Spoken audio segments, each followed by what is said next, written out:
much does your ego weigh? What? Uh-huh. I don't know. Uh-oh. We're going to find out Uh-oh. today on Coffee with Ken. Welcome to this week's Coffee with Ken. And we're here with Ken Brown. He's CEO of Destiny Global. Sorry, we didn't clink. And my friend, Jen Horling, Hi, she's Fred. back in the house. She is. And she is creative marketing director here at Destiny Global. And I am Dr. April Brown, and I'm executive vice president of coaching here at Destiny Global. And we are so glad to have you here today because we want to know, how much does your ego weigh? And we're going to talk about that today, about our egos. Mm. Do we How have much egos? does your ego weigh? Yeah. Let's find out. We're gonna Let's find see. out. I want to know. I gotta take a drink Let's before see. this. Huh. Hmm. Let's see. Well, what are we weighing it against?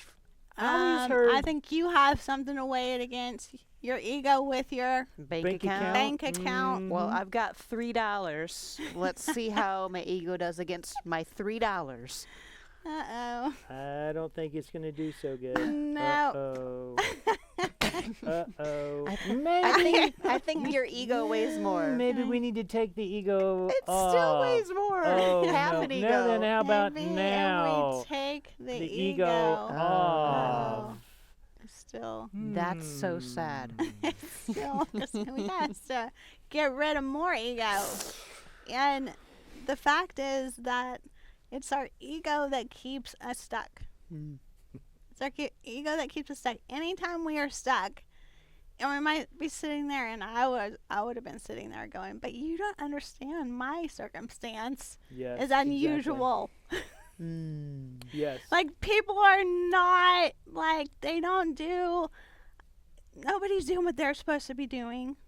Like, I have a team, nobody's doing what they're supposed to be doing, or I have my family. You don't understand. You just don't understand. It's all them. What is that? Ego. Ego. Ding, ding, ding. Ego. And my ego is weighing more than my bank account. That is a problem. Yeah. But it happens in business What's the far problem? too often. Mm-hmm. In great companies with Mhm. great people because their attitude gets in the way of success. And it's Mhm. literally happened over and over and over again Yeah. at company after company. A company I was a part of, Mm-hmm. a company that Steve Jobs was a part of, that he started, he actually got fired from because of ego. Mm. Mm. It all started with ego. Egos, egos, egos. Instead of finding solutions, they focused on the problems. Yeah. Focus on the solutions instead of just honing in and getting a microscope out of the problem. Oh, look how big this problem is. This problem is so bad, I don't even think God knows about it. That could be a problem So itself. It's funny how attached we get to those thoughts too Mhm. that are actually keeping us stuck, not realizing how attached we are to that thing, whatever that thing is, and not looking at the other side of the scale and saying, but really, what is the truth? The truth is there's nothing in here, but yet I'm so attached to this. Should I really be that attached to what my thoughts are? Are they really producing Yes. and Yeah. giving me the life and the success that I really want? Mm-hmm. We actually did have this pretty recently with because I just bought a harp. I got a harp from the city of David, and I've been learning how to play the harp, Mhm. and I'm overcoming a lot because I was not nurtured to play an instrument. I was actually the She was opposite swatted with a ruler. of nurturing, and it was always feeling like I never had enough practice. And I was just even realizing this, even my language, because what does practice feel like? It feels like I'm a forever practicing person instead of playing the piano, which was what I took for 5 years, and it was not nurtured. And so I thought, well, I'm just not a person that plays instruments. It's just not my gift. And believe that lie Limiting belief. for 50 years. Wow. Like, I started when I was probably 6 or 7 years old playing the piano. And then I went on to choir, and like choir teacher not nurturing my heart and my desire for music. And so I was determined that would not happen to my daughter, and making sure that she had nurturing in that, because she really had a desire to play. And so finding people that would nurture that and supporting her in that, and creating it to be fun and enjoyable. And so I broke my first string on my harp. Aw. And I was like, and I wanted to cry, because like it was like, this is an expensive harp. This is I went through a lot to get this harp from Jerusalem To Comfort, Texas. to Comfort, Texas. And here I've been had it 2 months, and my first string just breaks, and I was trying to tune it. And so I was tuning it in the wrong note. So it kind of bing. And I just wanted to cry, and I was just like, and I could feel all of that coming back up. Well, you're just not made for this. This is too hard. Now you don't even know how to fix a string. Like, how are you going to fix a string on this this harp? And so I was even nervous to tell Ken, because I was just like, I'm just going to have a busted harp string.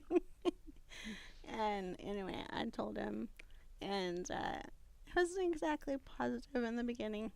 And that really, again, set up all of that stuff in me.